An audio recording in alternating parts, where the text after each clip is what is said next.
kichawi. Naongea na mtu hapa. Mipaka ya kichawi ni nini? Mipaka au mpaka wa kichawi ni hali ya kuwekewa mwisho kabla ya mwisho. Ni ile hali ya kuwekewa mwisho kabla ya mwisho. Yaani wachawi wanakuwekea hapa ndio mwisho kabla Mungu hajasema ndio mwisho. Tunaishughulikia leo kwa damu ya Yesu Kristo. Namba 2, mipaka ya kichawi. Na hii mipaka ya kichawi mara nyingi inaambatana sana na mizimu ya ukoo. Mipaka ya kichawi mara nyingi inaambatana sana na mizimu ya ukoo. Nilishafundisha kwa habari ya roho za mizimu ya ukoo, na kuna kipindi tena nitafundisha kwa habari ya roho za mizimu ya ukoo. Mipaka ya kichawi. Naongea na mtu hapa Haleluya. Namba 2, mipaka ya kichawi ni ile hali ya kuzuiliwa usifike unapotakiwa kufika na wachawi na mizimu ya nyumbani. Ni ile hali ya kuzuiliwa unapotakiwa kufika na wachawi. Haufiki yani. Unakanzana ufike unapotakiwa kwenda, lakini haufiki. Wanakuzuia. Wamekuchorea mstari. Mipaka ya kichawi namba 3 ni ile hali ya kutengenezewa mwisho wa kichawi. Mwisho. Kamba inachora.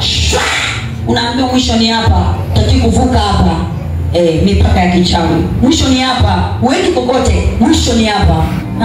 Mwisho ni hapa. Wana wa Mungu huwa tuzuiliwi. Leo tutaivunja hiyo mipaka kwa jina la Yesu. Ile hali ya kutokutoka kimaisha. Ni ile hali ya kutokutoka kimaisha. Wenzako wanagusa kidogo wameenda, wanagusa kidogo wameenda, wanagusa kidogo wameenda. Wewe ukigusa unaishia polisi, ukigusa unaishia jela, ukigusa unaishia kufungwa, ukigusa unaishia pabaya. Ni ile hali ya kutokutoka kimaisha. Hautoki kimaisha, kuna mipaka ya kichawi wamekutengenezea. Kila aliyefika ibada ya leo utatoka kimaisha kwa jina la Yesu. Hivi naongea na mtu hapa. Mipaka ya kichawi ni ile hali ya kupambana sana, lakini unaishia pale. Unapambana. Unajua unapambana. Mpaka familia yako nasema baba yetu ni mpambanaji. Analala nyumbani kwa mwezi mara moja. Ila baba akirudi anarudi na 5,000. Unakimbia sana.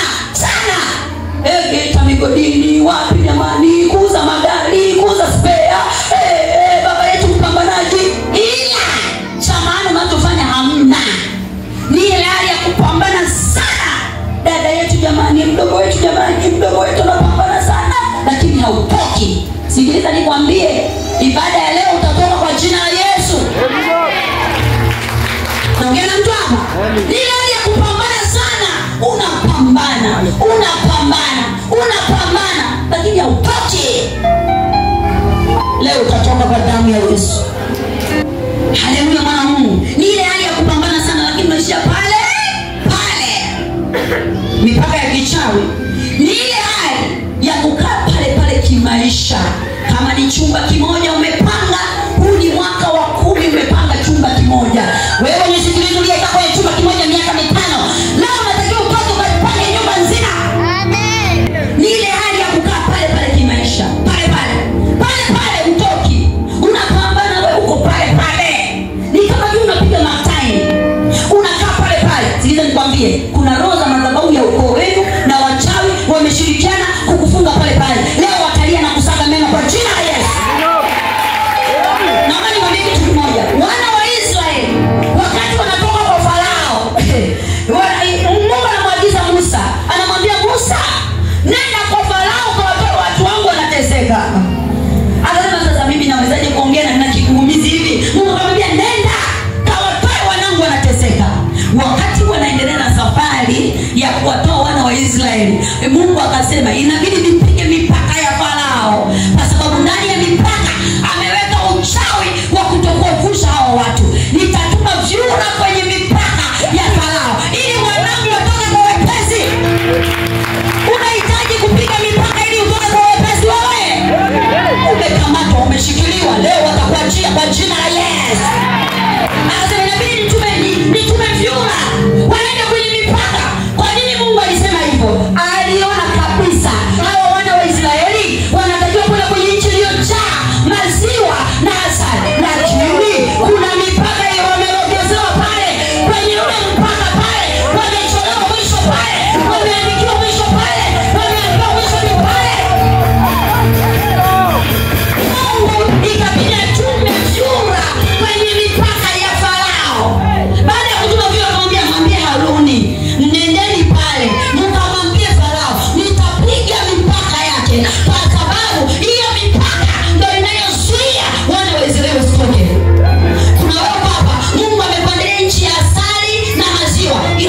wamefichilia mipaka.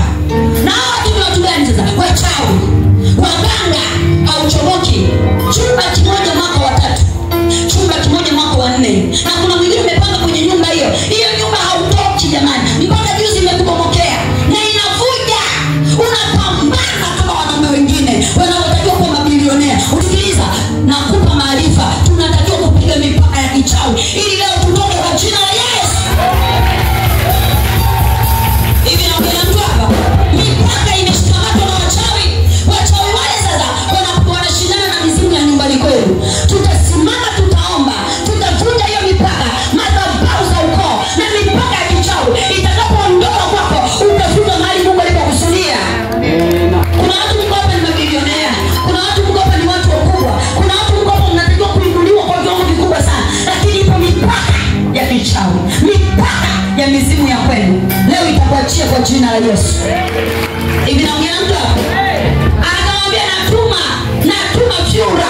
Ukisoma kitabu cha Kutoka pale, fungua kitabu cha Kutoka pale, natuma vyura kwenye mipaka ya Farao. Ili hao watu waweze kutoka, lazima mipaka ipigwe. Kitabu cha Kutoka 8, anzia mstari wa 1 mpaka wa 6. Godi. Biblia inasema Bwana akamwambia Musa, ingia kwa Farao, ukamwambie Bwana asema hivi, wape watu wangu ruhusa, ili wapate kunitumikia. Mstari wa 2, tena kama ukikataa kuwapa ruhusa, tazama, nitaipiga mipaka yako yote kwa kuleta vyura. Mungu amepiga nini? Mipaka. Kwa nini amepiga mipaka? Anajua mipaka ile Farao alishachora. Mwisho hao wana wa Israeli, mwisho ni hapa. Hawachomoki humu ndani, hawatoki. Kuna mstari wa mpaka umeshachora pale. Yaani kwa nini mnavyofanya? Hao watu hawatoki, hawachomoki. Unafanya biashara, hautoki mipaka. Wewe unakimbizana unataka kuoa mwaka huu, hakuna kuoa. Majini mahaba tu huyu anakushambulia. Unahitaji kuwa mtu mkubwa, ununue magari, ufanikiwe, tajiri. Hakuna mpaka huko hapa. Mpaka inabidi Mungu akapige mipaka. Na leo tunapiga mipaka. Yes, amina.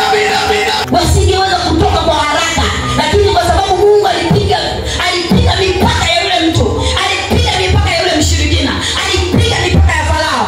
Leo na wewe mipaka yako itaachiliwa kwa jina la Yesu. Itaachiliwa wewe.